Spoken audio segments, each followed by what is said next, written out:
સૌ જનપ્રતિનિધિગણ અને સુરતના મારા ભાઈઓ અને બહેનો,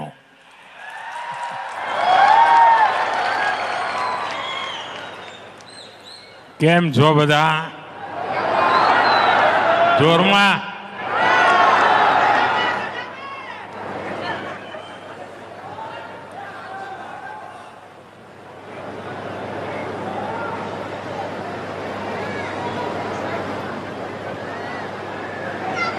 મારું સદભાગ્ય છે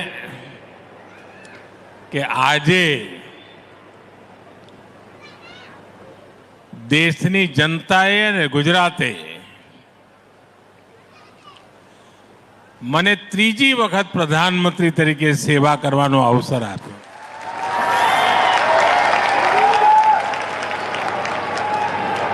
અને એના પછી મારી આ સુરતની પહેલી મુલાકાત છે.